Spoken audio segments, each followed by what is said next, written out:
prosper.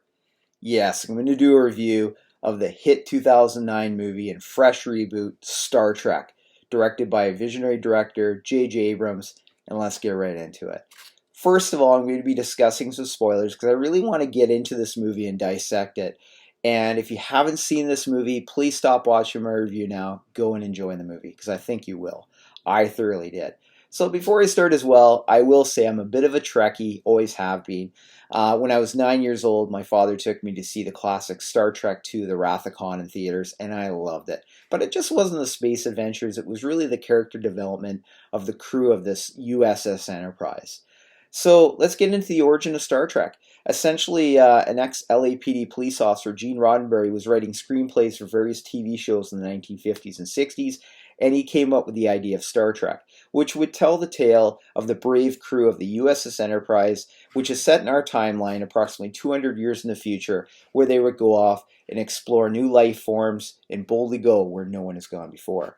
So it was quite a good show. It premiered in 1966, and it had a young actor by the name of William Shatner, who would portray the iconic role as Captain James T. Kirk, and Leonard Nimoy as Commander Spock, as well as the rest of the original actors and crew of that ship. That show would go on for 3 seasons from 1966, ending in 1969, but coming out again in 1973 as an animated series, with the original actors, many of them coming back and voicing their characters in that series. Throughout the 70s, it was one of the most popular TV shows in rerun status and syndication. That in the late 70s, Paramount Pictures decided, you know what, we're going to bring Star Trek back as a TV series called Star Trek Phase 2 to tell the continuing adventures of Kirk and the crew of the Enterprise. They decided against it at the last minute, instead making it into a movie franchise. In 1979, we had Star Trek the Motion Picture come out, and it was great. And then we had 5 additional sequels come out. Some were good, some weren't so good. But in 1991, it ended in the retirement of Kirk and his crew with Star Trek VI, The Undiscovered Country, which was well done. Now, in 1987, they came up with the idea of creating a whole new crew for the Enterprise, set at about 75 years approximately after the events of Kirk and his original crew, and call it Star Trek The Next Generation. And that was a great show as well. So we saw a new U.S. Enterprise, we saw a new captain, Jean-Luc Picard, portrayed by actor Patrick Stewart, and we would have many seasons of their show as well. And when that went off air, it transgressed into to a movie series as well. So we had Star Trek Generations, and then 3 additional movies after that in 2002 ending with Star Trek Nemesis, which is aka Star Trek 10, and it retired that crew as well. Now, I saw that movie in 2002. It was okay. It could have been better. But you sort of got the feeling that Star Trek had truly run out of steam at this point as far as the movies go. There were still some spin-off series. We had Star Trek Voyager, Star Trek Enterprise, Star Trek Deep Space Nine 2 in the past, but it really, Star Trek had run its course. When I walked out of that theater, I thought this might be the last time I see a decent Star Trek picture. So fast forward a few years later, and J.J. Abrams, great guy, visionary director, he's been involved in the TV show Lost, Heroes, as well as Person of Interest, and some other additional movies. Very visionary fellow, and he's a true Star Trek fan as well. So he came up with the idea of rebooting Star Trek from the very beginning, taking a young version of Kirk and a young version of all the U.S. Enterprise crew, and come up with an origin tale of sorts, which they'd never really done before. I mean, in the movies, TV series, they would touch on little points of their origin, but they never really went into it. But how do you do that without ruining the previous series? So this was a huge challenge for J.J. Abrams. And what he did was he did a fresh reboot. So what he's done is he's not erasing the past of William Shatner and his crew or any of the Next Generation crew. He's creating an alternate timeline to give an opportunity for a whole new generation of actors to portray those iconic roles, but have a fresh take on each one. And what I mean by that is to have a different story arc for each character. So how do you do that? So he comes up with the idea of having a future angry Romulan coming back from the past, but into a different timeline, and changing the course of that, changing all the characters' origins a bit. So that was an ingenious way of doing it. So he came out with a graphic novel to explain a kind of a prelude to this movie. And I bought the graphic novel and I read it. Many people haven't, so I can truly explain what the graphic novel is. So the setting is after the Next Generation events. The only original crew member from the old Star Trek is still alive is Ambassador Spock, obviously, because Vulcans live to be 150 to 200 years of age. So he's an ambassador at this point. Picard is retired from the Enterprise as well. He's an ambassador as well. And the two of them have sort of teamed up to prevent a catastrophe happening to the planet Romulus, populated by the Romulan population. There's going to be a supernova that's going to explode. It's going to consume and destroy the planet, and killing millions of innocent Romulan people. So Spock has an invention called red matter that'll create a black hole and suction that supernova in so it doesn't destroy the planet. He also teams up with a young warrior by the name of Nero, who's Romulan, an ex-miner but also an ex-warrior.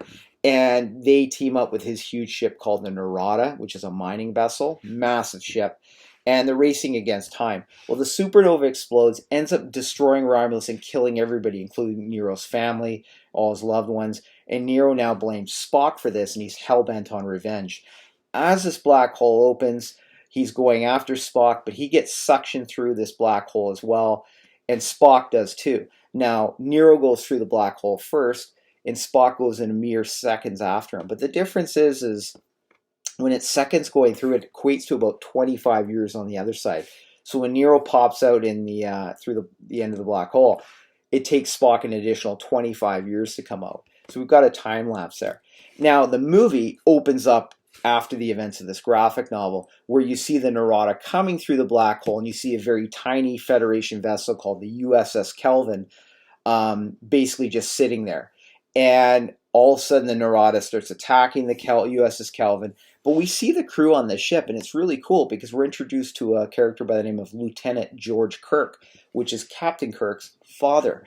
We're introduced to George Kirk's wife, which would be Captain Kirk's mother, and she's currently pregnant with a future Captain James T. Kirk. And basically, it's a very emotional, fast-paced intro into this movie, and I will say it's one of the most heroic things I've ever seen in any movie, where George Kirk has to make the ultimate sacrifice in order to save the entire crew, as well as his wife and unborn child. And he does. And it's a very sad 20 minutes, very emotional. And we basically see the birth of James T. Kirk through the middle of a crisis situation. We then get introduced to James T. Kirk, about 10 or 12 years old on Earth in Iowa. And he's a hooligan. He's getting into trouble. Matter of fact, he starts blasting a song from the Beastie Boys, which is just an awesome 80s tune. And we see him get in a bit of trouble. I won't get into that, but it's pretty cool. We then see a young Spock, about the same age, on the planet Vulcan, who's being tormented by fellow Vulcan students because he's half human, half Vulcan. And we see his mother, portrayed by Winona Ryder, a great actress. And she's the human mother of Spock, and we're also introduced to his father, Ambassador Sarek. And a bit of a storyline to why the two of them got married, Sarek and his human mother. We then fast forward to them in their 20s now. So we were introduced to a young Spock in his 20s, portrayed by actor Zachary Quinto. And he nails it. Zachary Quinto's from the TV series Heroes, and he nails this character to a point here. And we see his struggle, the decision he has to make. Does he follow the Vulcan traditional way by going to the Science Academy, or does he leave his tradition altogether and go to Earth and join Starfleet? So we see why he joins Starfleet over the Vulcan Science Academy, and it makes sense. We then get to see a young Kirk in his 20s, and this is actor Chris Pine. Bang up job as Kirk. He hasn't changed much from when you saw him as a kid. He's still a hooligan, getting into trouble. And we're also introduced to a classic character, Captain Christopher Pike, portrayed by actor Bruce Greenwood. Does a great job. Kind of a mentor to Kirk and talks him into joining Starfleet. And we see that, the real character development there. And now we get to see Nero. He's still in this timeline 25 years later. He's waiting for Ambassador Spock to pop out of the black hole. So that's a pretty cool scene as well. We get to see Starfleet Academy on Earth in San Francisco. And it's pretty cool. And you get to see young Kirk as a cadet. and he befriends a fellow cadet, Leonard McCoy, Dr. McCoy, portrayed by actor Carl Urban. Does a great job here. We're also introduced to Lieutenant Uhura for the first time, and portrayed by actress Zoe Saldana, who just pulls it off as well. And it's funny to see the interactions. I won't get into it, but really good character development as well. Um, and they talk about the Kobayashi Maru. So what is the Kobayashi Maru? It's the ultimate simulation test for any Starfleet cadet that wants to be in a leadership role. It's basically a simulation where it's a no-win scenario. You are going to die in the simulation, but it's how you face death and how you exercise your leadership. So throughout the entire Star Trek history, it's been discussed but never explained. And Kirk's the only one to have ever beaten the Kobayashi Maru, and we see how he does it here, and it's quite ingenious.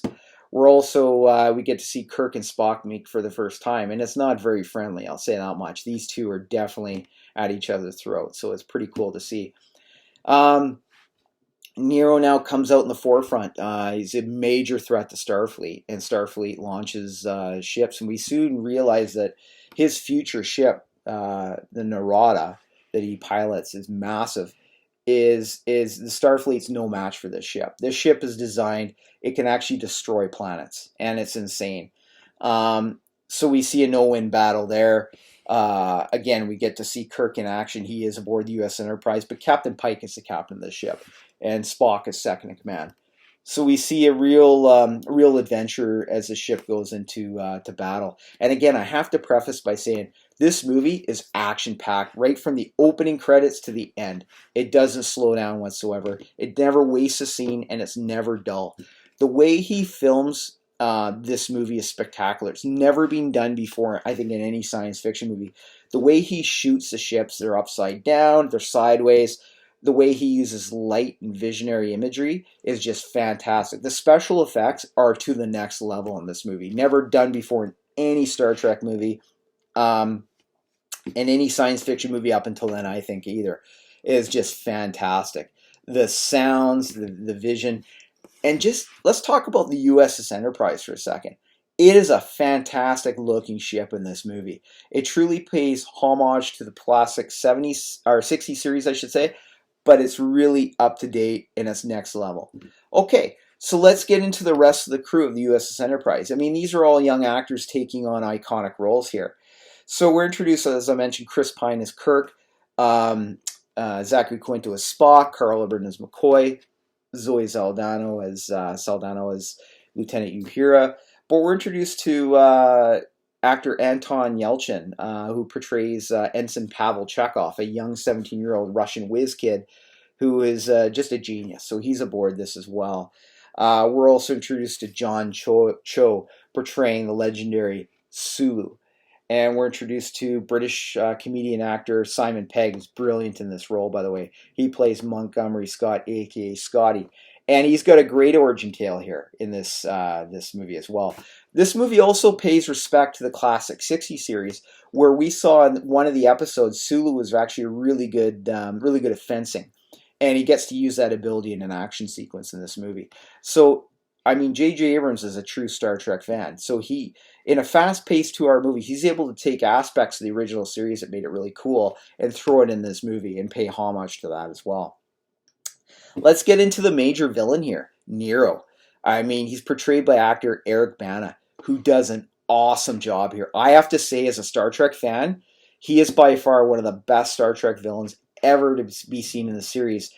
And I mean, other than the original Khan, I'll say, and potentially Commander Krug from Star Trek III, The Search for Spock. But he nails it as Nero. But what's interesting about this villain is he has a backstory. You get to see the tragedy that happened to him and his own family, and you actually feel for him. He's not just a cardboard bad guy. You feel bad for this guy, but you also see he's willing to live or die to get revenge against Spock, who he hates. Let's get into the cameo appearance. Again, there's a spoiler here.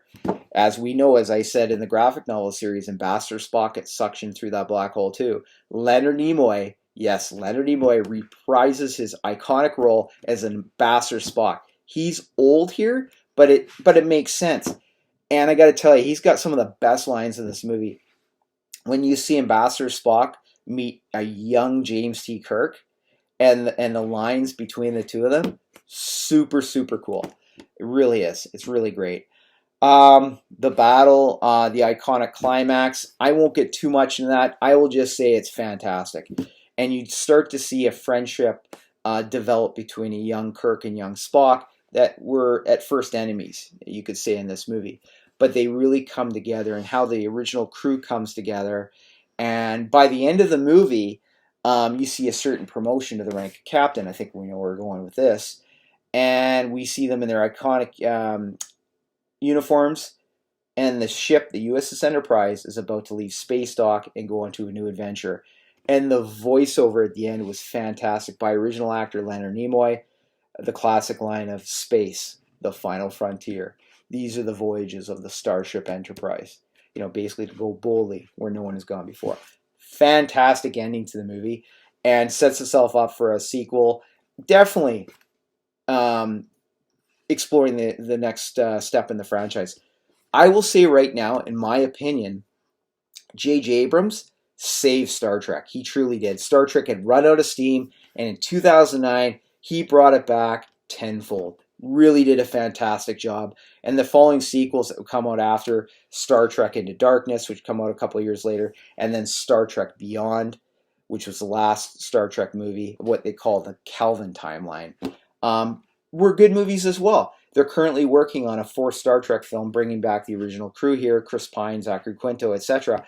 And I really think they nailed it. As a matter of fact, it's now gone into to bring out Star Trek Discovery, Star Trek Picard on the networks. Fantastic series, I have to say there too.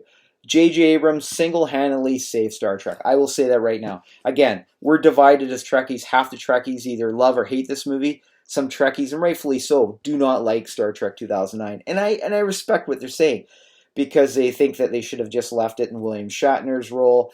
But you know what? This is a fresh reboot. You still have that 60 series that still exists in this universe, and you have a fresh reboot, a whole list of young actors, new characters, and there's new storylines we've never seen before in the classic series, and different takes. There's a romance between two major characters on the Enterprise that was never explored before in the TV series or movies. So I consider this to be a fresh reboot. Very similar to Batman Begins by Christopher Nolan, where the Batman series had run out of steam with those Schumacher movies, Batman and Robin, George Clooney, etc. And he brought it back with Christian Bale as Batman. And it just kicked butt. It is truly a fresh reboot. If they ever need to do a fresh reboot of a popular, iconic series, take lessons and notes from this particular movie, because he really nailed it. What do I give Star Trek 2009 on a scale of 1 to 10? Well, first of all, it's one of my top 10 movies, so I give it an 11. There is not one con I can come up with this movie. It's all pros for me. I love it. I've seen this movie 100 times. It's one of my treadmill movies where I can get on a treadmill, work out, and I can lose myself in this movie. It is fantastic, brilliantly done, well written, great special effects, but most of all, Star Trek is about characters. And J.J. Abrams nailed it 100% here. So listen, tell me what you thought of Star Trek 2009. Leave some comments below. Subscribe to my channel, like my channel. And as they say on Vulcan, live long and prosper. All right, see you later.